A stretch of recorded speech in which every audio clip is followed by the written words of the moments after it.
More draft prospect breakdowns today. Diving into Scoot Henderson, who could be the number 2, number 3 guy in this draft class. What are his strengths, his weaknesses, the 2 years with the Ignite, what was learned, how much will that program help him? And of course, as a guard, his fit with the Pacers. It's all coming today on the Locked On Pacers podcast. You are Locked On Pacers, your daily Indiana Pacers podcast, part of the Locked On Podcast Network, your team every day.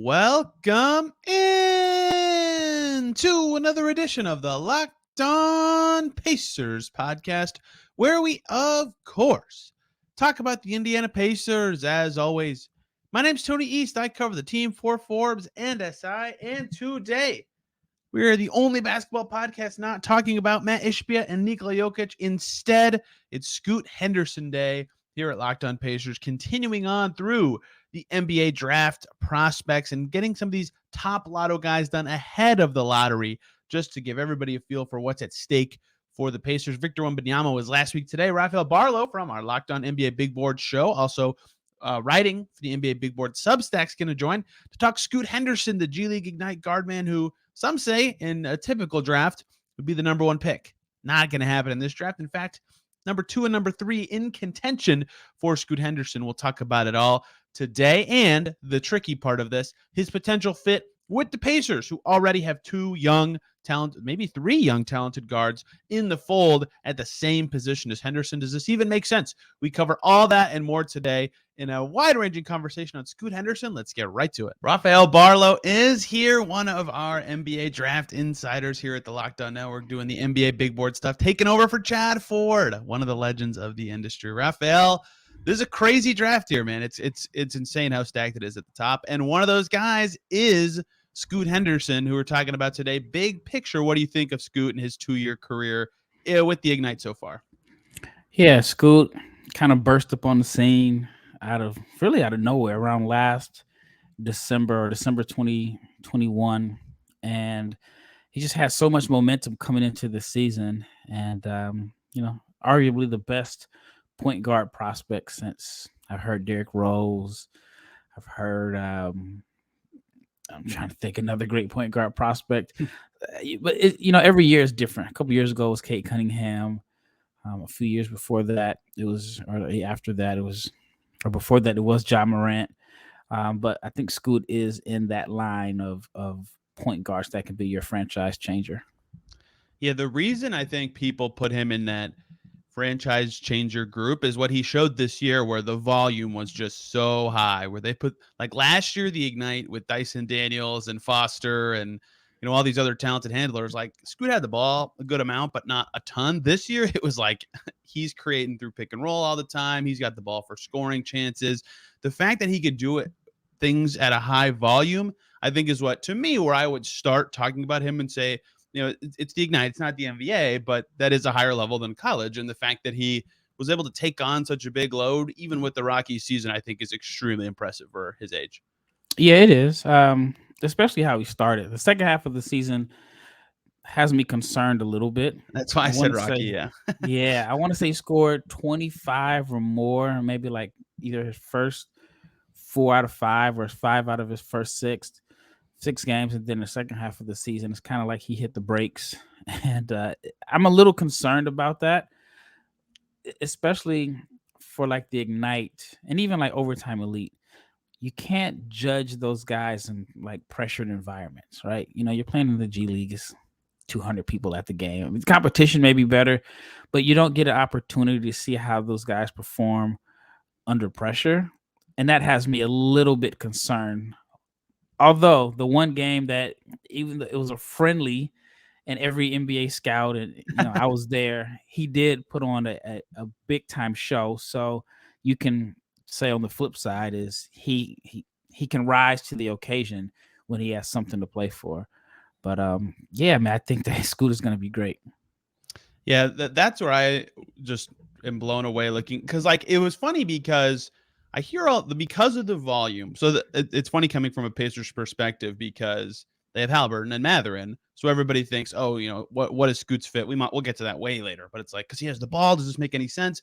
But it's funny when you dive into his 2021-22 tape, but it's like he's off the ball all the time. The Ignite's got all these other dudes who ended up in the NBA. I'm not saying he'll be awesome off the ball or that's his ideal role, but it's funny to see kind of how his career has evolved even 2 years in the G League level. And obviously, if you're going to have the ball a lot, you're going to be making plays. But what stands out to me individually when he has it is his burst, right? The way his first step, the way he's able to get a half step on somebody or get by somebody or just in general create an advantage with the ball in his hands in the open floor, even in the half court. And I think every team's kind of looking for that advantage creation that can make it easier on everybody else. So that's where he kind of stands out to me. But I'm curious what you view his high level offensive skills as. Yeah, the burst. To me, the burst is impressive, but the pace and burst is what makes it really impressive. There are some guys that are really athletic and they just have one gear, one speed. And he's a guy that has the first step, the burst, the quickness to get to where he wants on the floor.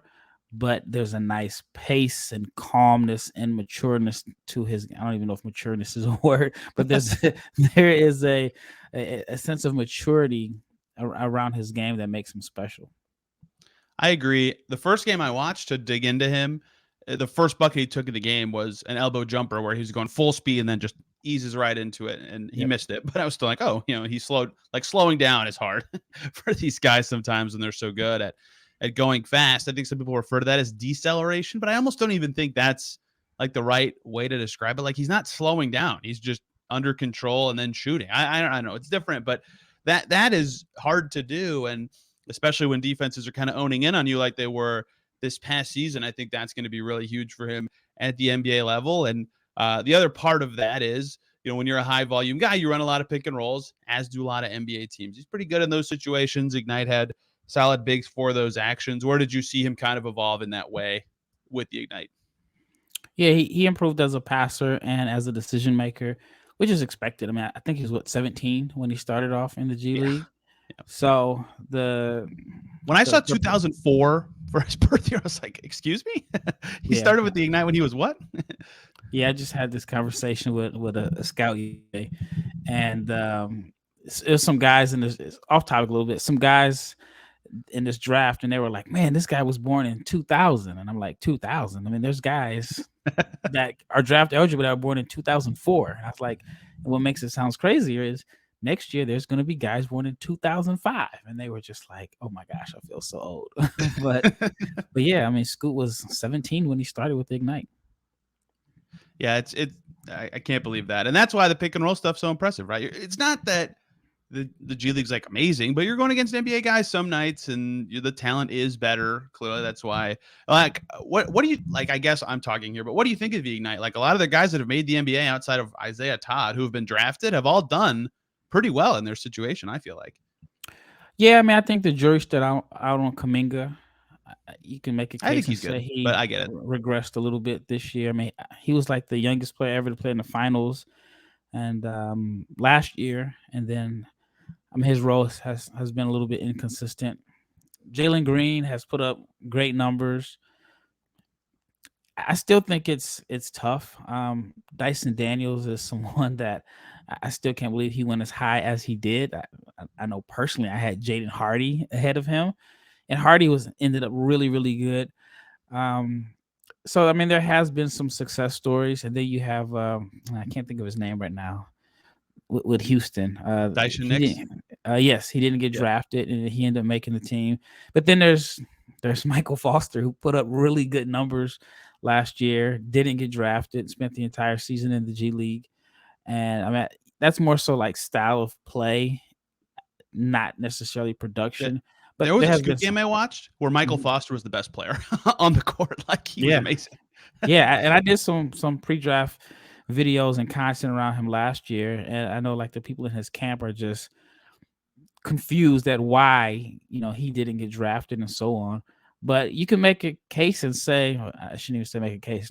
The G League Ignite has been successful. This is its third draft class. You're going to end up with a top 5 pick for the third year in a row. If I'm not mistaken. Well, not. I guess they didn't have one last year, but 2 out of the 3 years. Top 8 last year, though. Yeah. Yeah, so I mean, it has been a success, and you can make a case and say Scoot has been their best prospect so far. Hey guys, short little break so I can talk to you about PrizePicks and their $1 million daily Superflex promotion for the NBA playoffs. Every day, PrizePicks will pick one user to give a chance at becoming a millionaire. One entry placed after 8 a.m. Eastern will be randomly selected each day. Whoever placed that entry will be given a 6-pick flex with the correct following payouts of $1 million for 6 correct picks, $80,000 for 5, and $16,000 for 4. Full details at prizepicks.com/million. You must opt in at that link to be eligible for that entry. And once you opt in, you just play the game like normal. You could be the lucky winner. What is PrizePicks? It's easy. You pick 2 to 6 players.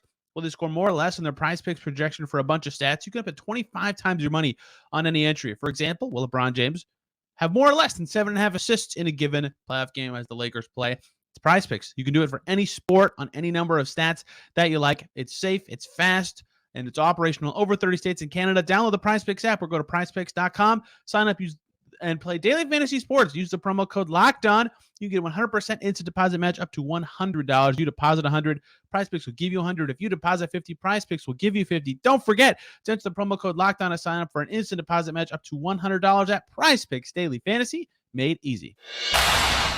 The shot looks solid, but it's like depending on what type of the season you look at his stats. Exhibition play, awesome. Regular season, terrible. Playoffs, decent. Like, what do you make of him as a shooter, or do you even feel like it matters given what he actually is good at? Yeah, the shooting is important to me. Last year, in his first year, I thought he showed real advancement as a pull-up shooter and mid-range shot maker. Then this year, if I'm not mistaken, I think the numbers dipped a little bit overall from the mid-range. So last year, I want to say it was like 20 something percent from 3. And I understood why, because it was such a huge adjustment going from high school line to the NBA. Huge adjustment. And I mean, I've been around a bunch of guys training for the draft this year, and some guys are really struggling. Well, I shouldn't say struggling, but just the adjustment to try to going from shooting college threes to NBA threes, like pull-ups on the moves and all that, has been a little bit of an adjustment for them. So I understood it for Scoot last year. This year, I'll be honest, I felt like the progression as a shooter, it wasn't what I expected to be, but a lot of that was basically because of the second half of the season where he really struggled shooting. What do you make of his second half? Like, why do you feel like he hit such a wall? Like December-ish, January-ish? Yeah, I mean, he had some nagging injuries. I had this conversation with his agent a few weeks back, and he called me and was just kind of like, basically like, why is it even a discussion that Scoot is possibly going number 3? And of course, he's an agent, and he has his pitches, and everything he said just made total sense. And he's like, if Scoot plays the second game and the Wembanyama game, then we're possibly talking about who's going number 1. Because I mean, you can make a case and say Scoot outplayed him that game, the first game, and then just the second half of the season. And so I think the struggle was, what is there to play for, in a sense? In Wembanyama's case, he's trying to win the French league. He's trying to, I mean, basically every game counts. In college basketball, you're trying to win your conference tournament and so on. In the G League, what is there really to play for if you're Scoot Henderson, right? Most guys in the G League at that point in the season feel like, hey, I'm not getting a call up. And even now with the way two-way contracts are set up, guys aren't really getting 10-day contracts anyway. And so it's easy to kind of take your foot off the gas a little bit when you're Scoot, because honestly, like, what was there to play for in a sense? And on one hand, you can say, well, you should want to get up and perform at the highest level every game. So, I mean, I can understand both arguments, but I just think he took his foot off the gas a little bit. Yeah, the Ignite record was also not great. So not even like a playoff push in mind for them at any point of the season.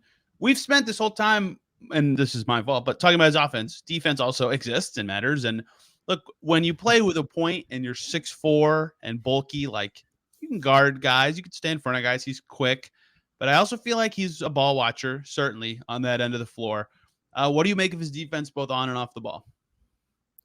I'm not concerned. I mean, he's a kid. You know, he's really young. So I think it's an adjustment because prior to going to the G League, he probably was a great defender just based off of his physical tools and athleticism. And so I think it is going to be an adjustment.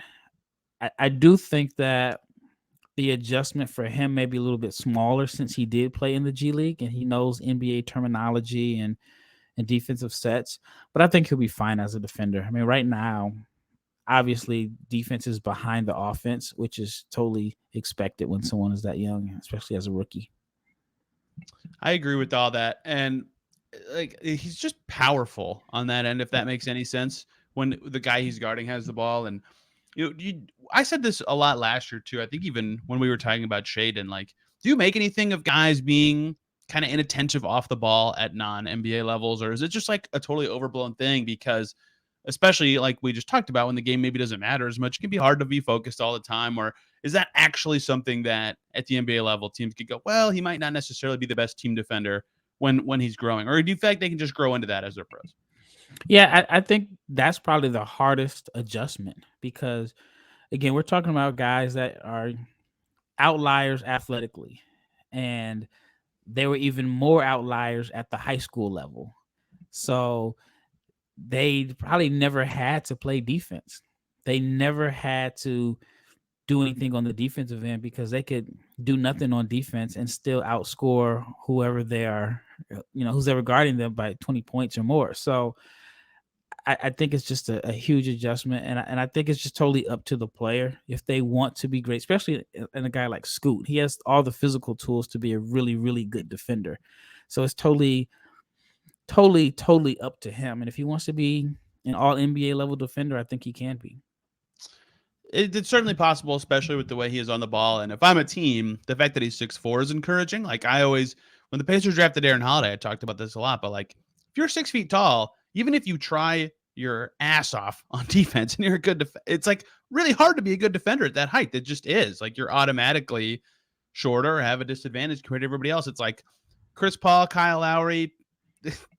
That's kind of it, right? So thankfully Henderson has, for NBA teams at least, 4 or 5 inches on that, and definitely more bulk than the typical point guard does to kind of help him in that way.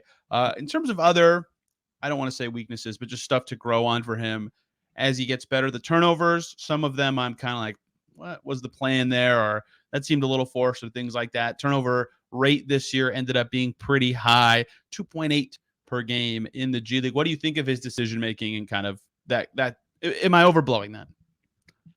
No, especially if you want him to be your franchise point guard. And if you're in a situation, if you're a team, well, if you're a GM or a coach and you have to like win right away, you got to make the playoffs in year 1 or 2, and there's a little bit of pressure, then maybe a little bit more concerned. I do think spacing was an issue. The Ignite didn't have great spacing. And another, I guess, small issue that I have with the Ignite is I don't think they're putting together the best team of guys. So as far as like the best fits and pieces to a puzzle, I don't think all their parts complemented each other. But that's just the G League, right? So I do think with NBA spacing and just his ability to get downhill, I think he's going to be fine as far as turnovers, because even if he's just making the basic reads like driving and kicking, I think he'll be totally fine. Would you say it's fair that in a year without Wembanyama, he'd be number 1? Like in a typical draft, Scoot Henderson would be a number 1 pick.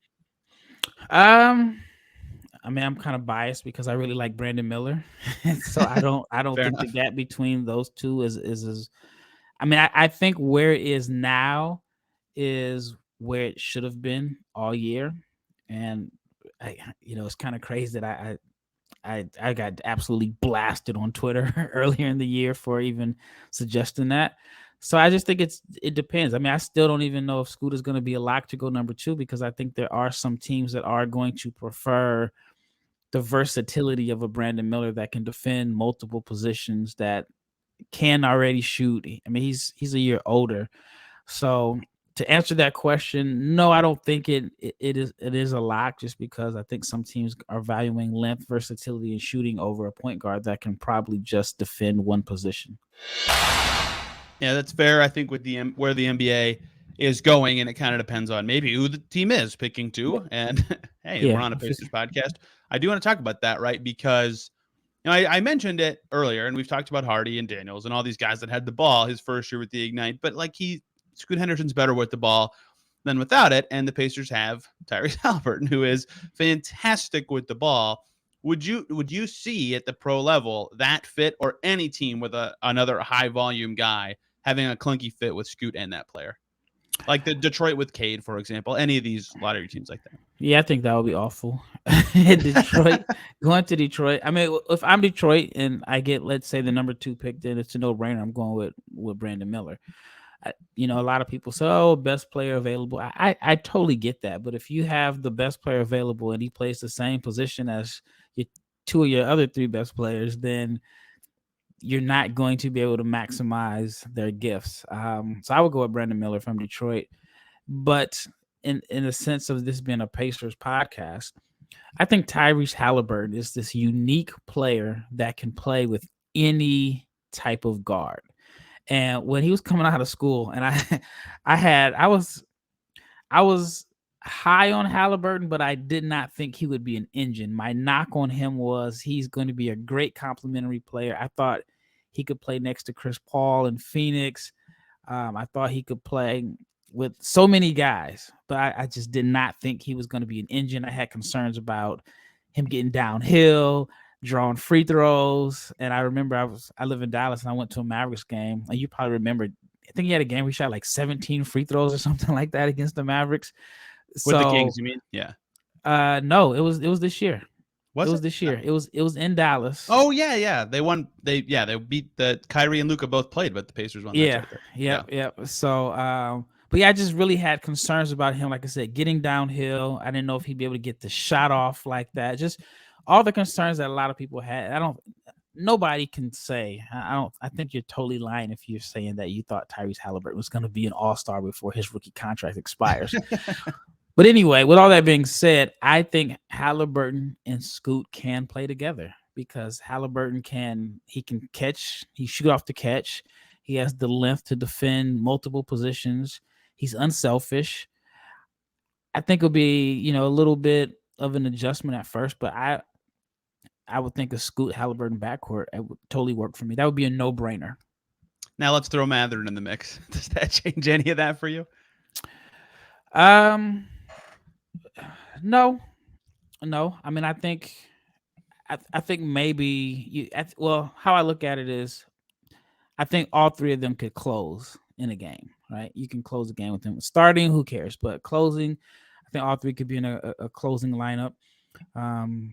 Yeah, so no, it wouldn't bother me at all. Now, if Hield is still there, then there's a problem there.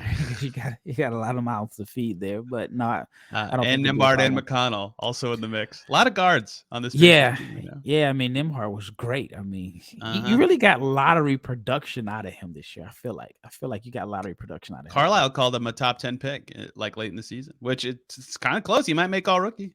Yeah, I think he will. I definitely think he will.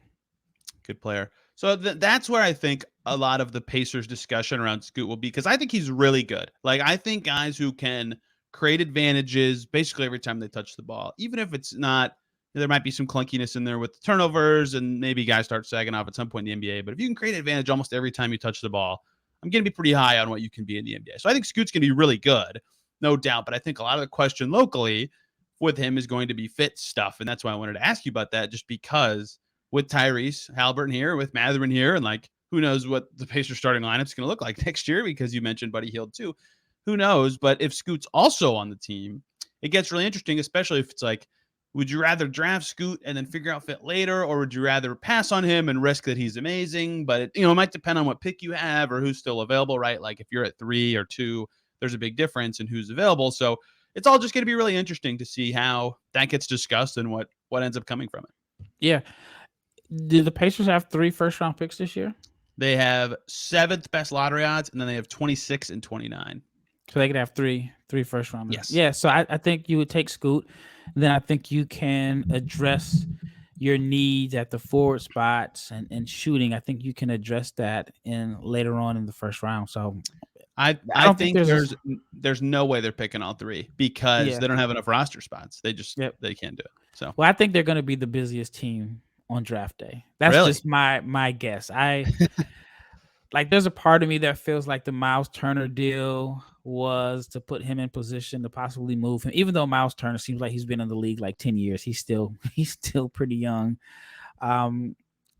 My gut feeling is telling me that Buddy Hield is going to be shopped on draft day, so it clears up some room for Matherin. Now it would get a little bit congested again if you end up drafting Scoot, but I would assume Buddy Hield would be gone. I mean, there are teams that really, especially teams that feel like they're close, that will really value his shooting, and I think the Pacers can get something good in return for him. Yeah, they've got a lot of attractive stuff. They just want to make the playoffs themselves, which is why it's kind of tricky for me to figure out exactly what they want to keep, what they want to move, and it might depend on what happens in the lottery. To close out on Scoot a little more, I'm glad we actually diverted because there's a lot of interesting Pacers draft discussions. His head-up dribbling is really advanced. Is that like a very niche thing to say? Like a lot of guys who are fast, they look down a lot or they're in a straight line. Like he can keep his head up and look around. That's one other thing I had in my notes that I thought was necessary to talk about, just because if he's going to be a creator, but it's very linear or very simple kind of stuff, that's not that helpful. But the fact that it can be one or two reads away and he sees what's going on, I think is really valuable to what he can be. Yeah, definitely. I mean, I think that he's going to be really good. What I like most about Scoot is he has like this, I guess you can't say it's quiet because he's been very vocal about how confident he is. But he has a cool calmness to him on the court. Like he's not very, I mean, you just don't get a lot of like expressions out of him. He seems very calm and cool, but there's this inner confidence that I really, really appreciate. And you know, you always hear the saying sports is mental, 80%, whatever, 90, yada, yada, yada. I think he just has the confidence in the way he carries himself. I think he's going to be really successful. So if he ends up landing in Indiana, I mean, that would be very, very good for like a small market team like the Pacers to have him under contract for a few years. Yeah, I'll be fascinated to see where he ends up and if it's here. Is there anything we haven't covered from a strengths or weaknesses perspective? Because quite frankly, we defense a little bit and turnovers. Is there anything else you feel like we've missed on either side that is key when talking about Scoot?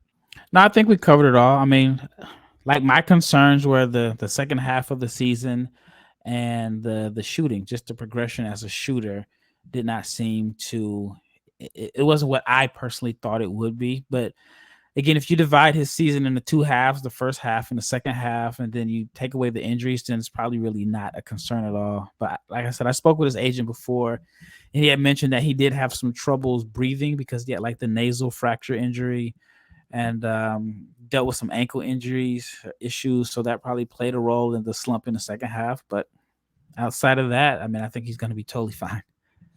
I do too. I think he's going to be special and an absolute blast to watch at the pro level. We'll see where he ends up, or if the Pacers even move up and have a chance to pick Scoot Henderson in a few weeks. Raph, thanks for your time. Where can people follow you and your coverage of all these players in the draft? Yeah, you can follow me on Twitter at Barlowe500. And then I have a newsletter that I took over for Chat Forward, like you had mentioned earlier in the show, NBABigBoard.com. It is a subscription-based newsletter, but it does have some exclusive content and intel. I've been in the gym with quite a few of the top prospects that will be in this draft. And then I might get a chance to go to Atlanta, catch up with Scoot, and get an inside look at some of his private workouts. But I'll be able to just kind of give you some access that you may not be able to get anywhere else. He's from Atlanta, correct? Is he training there all offseason? Yep. Scoot is in Atlanta. Yep. There you go. Well, there you go. I'm really looking forward to this. We'll do Brandon Miller later this week, who I should have done with you, apparently, because you're on it. It's cute. But hit me up. Yeah, if you need to do it, I can do it. Yeah, and he, given what we talked about with the Pacers' needs, could be a very good fit in the Circle City from a basketball perspective. Looking forward to diving into that. Thank you for the time, Rafael. This week, finishing up the player season reviews, talking about Haliburton with Caitlin tomorrow, and some other key Pacers topics ahead of the lottery next week. Thank you all for listening. Have a great day. We'll see you soon.